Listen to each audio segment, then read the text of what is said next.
käkikeerajate nädala ringvaade. Pühade ajal sobib pühitseda ja napsi võtta. Kui asjaga liialdate, võib aga juhtuda, et uue aasta vastuvõtul satute kogemata suudlema iseenda naist. Sel nädalal kapo, politsei ja piirivalve käkikeerajaid kimbutatakse. Vene talv kõigutab isakese puutja jalgealust. Ja Eesti käkikeerajate aasta ringvaade. Hakkame pihta kohe peale selle lühisõnumi.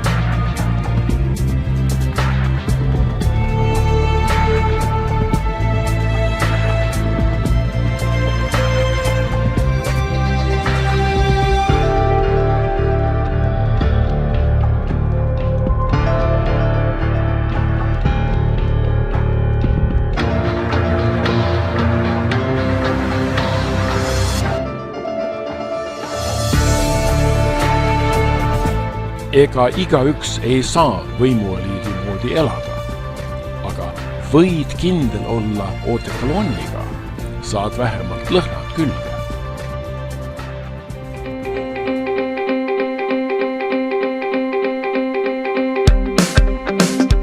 Eesti võimueliit on juba pikemat aega edukalt arendanud ja kasutanud maksuvaba sissetuleku allikat, mis väärib Eesti Nokia nime.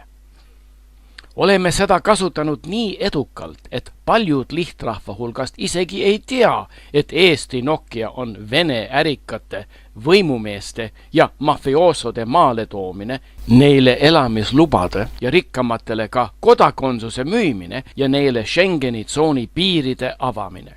Eestist on meie tänulikel äripartneritel lihtsam pääseda muudesse Euroopa riikidesse, kus saab Venemaal ärastatud varanduste arvel lõbusalt elada, ringi reisida ja Vene lõbutüdrukute ja narkootikumite ekspordiga veelgi rohkem teenida. Sellest tulusast ärist on välja kujunenud tähtis Eesti majandusharu, mis aitab rikastada paljuseid tublisid Eesti käkikeerajaid, alates ministritest ja riigikogulastest ja lõpetades õiguskaitseorganite juhtide ja ametnikega. Nagu meie hõimuväljade nutitelefoniäri, on kahjuks ka Eesti Nokia kogenud tagasilööke. Üks teenekas ärivahendaja, kaitsepolitsei sisekontrolli komissar Indrek Põder, sai süüdistuse altkäemaksu võtmises.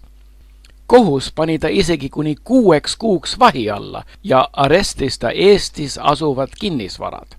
Samuti läks vangikongi talle altkäemaksu pakkunud isik, kelle nime õnneks ei avaldatud, et mitte üleliia pahandada meie häid kliente. Samas kriminaalasjas esitati ametisaladuste lekitamise kahtlus politsei ja piirivalve ameti sisekontrolli juhile Meelis Danielile. Danieli kinni ei pandud, aga ta sunniti oma tähtsalt ametipostilt vabatahtlikult lahkuma. Põder on Eesti käkikeerajate tulusale ärile kasulik olnud, aga vahetevahel pole ta just eriti taibukas. Ta küll kohtus ja vahendas äri tähtsa Vene allilma juhi vanakese Hassaniga ja Jürmalas elava kuritegeliku autoriteedi Silvaga. Ta vabastas ka vahele jäänud asjaosalisi eeluurimisvanglast, karistas politseinikke ja vangla ülemad, kes ei tahtnud koostööd teha, aga ta katse aidata oma Vene allilma klientidel krediitpank üle võtta ebaõnnestus. Oma sõbra politseiameti sisekontrolli ülema Meelis Danieliga koos kõlastas ta äriplaane järjekindlalt, aga kahjuks mitte eriti osavalt. Isegi kui nendel mõlemal hakati juba silma peal hoidma, kohtusid nad avalikult kohvikutes ja isegi ajakirjanikud hakkasid nende vastu huvi tundma. ta maakodus nähti kohalike sõnul nädala lõppudel palju vene numbrimärgiga autosid. Põder tegi seal šašlõki ja ta Pollarist naine pakkus võileibu ja vodka, kui Põder heade klientidega tehinguid sõlmis. Kuna sisekontrolli ülemad ja komissaarid on õigusorganite juhtide eriti ustavad usaldusisikud, kellel on õigus kontrollida ja jällitada kõiki oma kolleege ja luua ka kontakte allmaailma tegelastega, pole põhjust arvata, et ülemused nende kimbutamise alustasid. Pole kahtlust, et seda tehti meie NATO liitlaste otsese surve tagajärjel, nagu juhtus teeneka Eesti käkikeeraja Herman Simmi puhul. Meie NATO ja Euroopa Liidu liitlased ei taha mingil arusaamatul põhjusel lasta iseseisva Eesti Vabariigi juhtidel iseseisvalt NATO saladuste või Schengeni tsooni elamislubadega kaubelda. Sellised meie siseasjadesse sekkumised mitte ainult ei kahjusta Eesti käkikeerajate sissetuleku allikaid, need võivad ka täielikult rikkuda võimueliidi liikmete karjääri. Näiteks võib tuua endise KGB usaldusisiku, Eesti Vabariigi endise siseministri, kunagise kapo peadirektori ja sotside partei esimehe Jüri Pihli juhtumit, kes oli andnud oma heale sõbrale ja ustavale kolleegile Herman Simmile riigisaladuste loa. Kui Simm läks meie NATO liitlaste nõudmisel saladuste müümise eest kohtu alla ja pandi nende poolt antud tõendite alusel pikaks ajaks vangi, ei tehtud küll midagi Pihlile, aga ta karjäär oli sellegi poolest rikutud. Nüüd ta ei saa enam jõukust koguda oma vene klientide samaväärse partnerina, vaid peab töötama otseselt nende alluvuses. Vaevalt, et meil on vaja kapo, politsei ja piirivalve sisekontrollijate pärast eriti muretseda. Ministrite ja riigikogulaste elamislubade müümise skandaal rauges juba nädala jooksul. Küllap saab Põder tagasi ka arestitud kinnisvarad ja kui ei saagi, ega keegi ta välismaale paigutatud varandustele käppa ei saa peale panna. Ta kõige suurem varandus on teave, mida ta võimueliidi liikmete ja oma ülemuste ning kolleegide kohta on aastate jooksul kogunud. See tagab talle päris kindlasti helge tuleviku.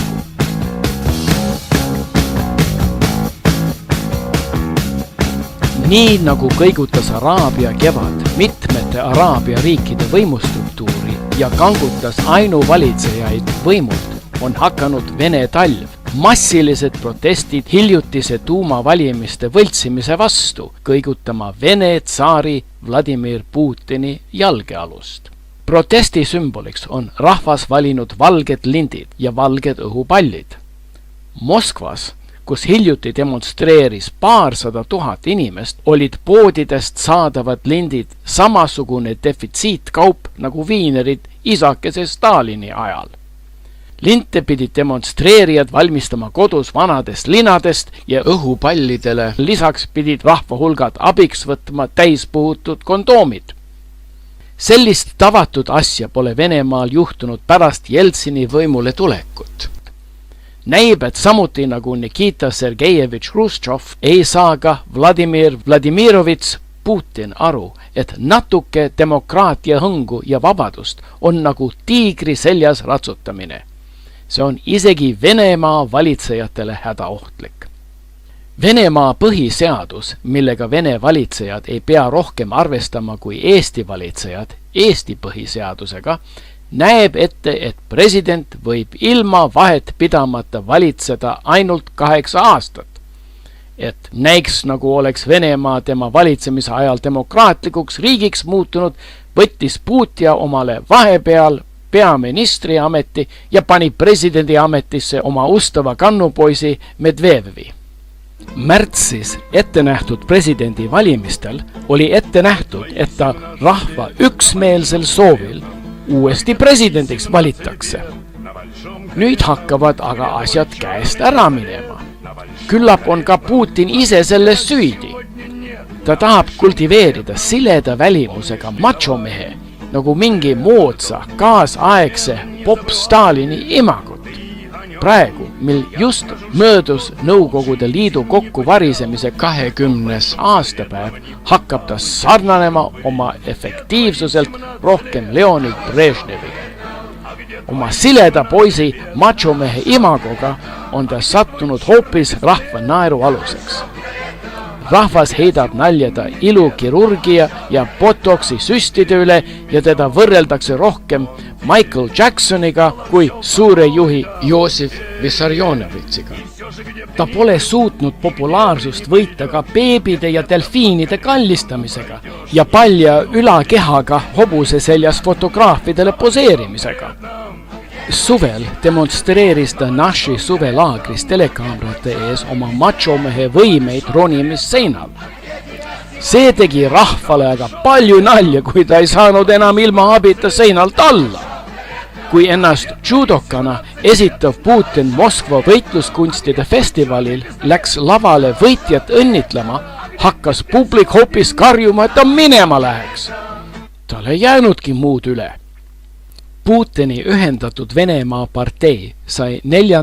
detsembri tuumavalimistel kõigest 50% häältest, vaatamata sellele, et telejaamad pandi ta parteile vinget reklaami tegema, valimisi jälgivad veebilehed suleti ja valijaid kontrolliti ning manipuleeriti politseiga. OECD valimisvaatlejad teatasid tagasihoidlikult, et enamik teisi parteisid väljendasid kahtlust valimisprotsessi aususes. Kui ikka mitusada tuhat inimest tänavatel tulevad, siis ei suuda Vene miilits neid enam kuidagi kontrollida, nagu ei suutnud Egiptuse politsei vaos hoida Tahiri platsi okupeerijaid. Vene sõjavägi on nii armetus olukorras, ajateenijad on tihtipeale lausa näljas, et vaevalt saab Putin ka relvajõudude toetusele kindel olla. Kui kaotab Putin, siis kaotavad ka tublid Eesti võimueliidi käkkikeerajad, kes on harjunud maksuvaba sissetulekuga teenuste eest, mida nad osutavad Vene ärikatele, allilma tegelastele ja Putini KGB-semudele. Kõige rohkem kaotaks muidugi ta rahvus- ja aatekaaslane Kalevite kantsi linnapea Edgar Suur, kellel on rahasüstid ja toetus Venemaalt veelgi olulisem. Edgar on aga ennast korduvalt tõestanud Eesti kõige kohanemisvõimelisema käkikeerajana. Küllap oskab ta ka nüüd oma sõbrale Putjale nõu anda, kuidas happudest sidrunitest magusat sidrunijooki valmistada ja selle kõrvale üheskoos ka tulevikus võimupirukat mõsida.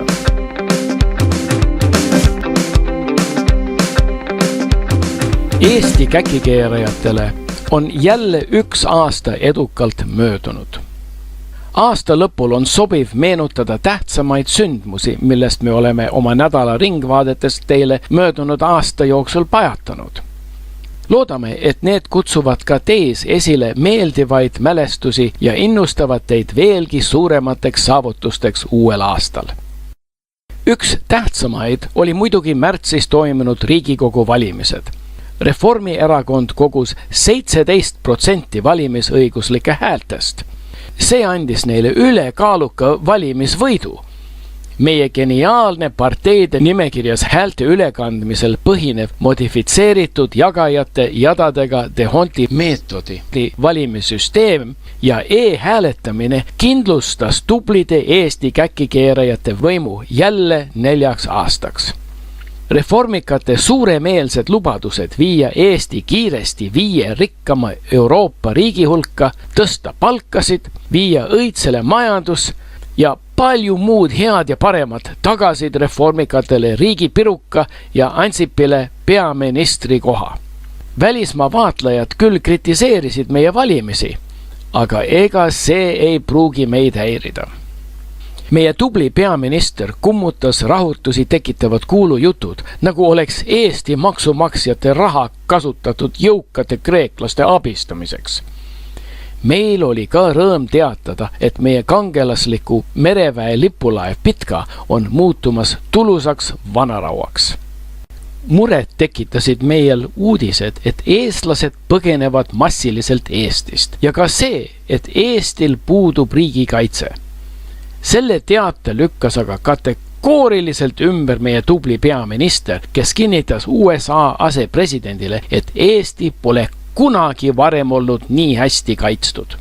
Meil oli rõõm teatada, et meie tublid riigikogulased töötavad täiesti ilma puhkuseta. Ja veelgi suuremat rõõmu valmistas meile see, et meie ennast salgavalt tööd rügav Ärma Toomas ei ole 5 aasta jooksul ühtegi päeva puhkust võtnud. Oli ka kasulik teada saada, et meie liitlase USA inimkaubandusu aruanne leidis, et meie inimkaubandus, mis on meile tähtis majandusharu, õitseb ja areneb. Olime uhked ka selle üle, et uus püstirikas Läti president tunnustas meie Ärma Toomast, öeldes, et tal on Toomaselt veel palju õppida. Kaitseministeeriumi siseaudit leidis, et rohkem kui 2/3 riigikaitsehangetest oli tehtud ebaseaduslikult. Sedasi ongi parem riigihankeid teha. Mis võib juhtuda, kui sõlmitakse seaduslikke lepinguid, selgus probleemidest, mis vaevasid meie kaunist võidusammast. Pahatahtlikud ajakirjanikud kirjutasid sellegipoolest rumalaid artikleid ja paljastasid isegi tavapärasete altkäemaksude andmised mereväes. Et tulevikus ära hoida selliste piinlike asjade avalikustamist, otsustas Kaitseministeerium seejärel suhelda ainult heatahtlike ajakirjanikega. Kuigi rahva poolt palavalt armastatud Ärma Toomase ametisse tagasimääramine oli juba ammu ette teada, oli siiski ülev moment, kui määramine Riigikogus ametlikult aset leidis. Samal ajal tegid ka Ansipi ennustused tugevast majanduskasvust meie kõikides südamed soojaks. Eelmisel aastal juhtus veel palju muud huvitavat, mida tasuks meenutada, aga veelgi parem on mõelda uuele aastale.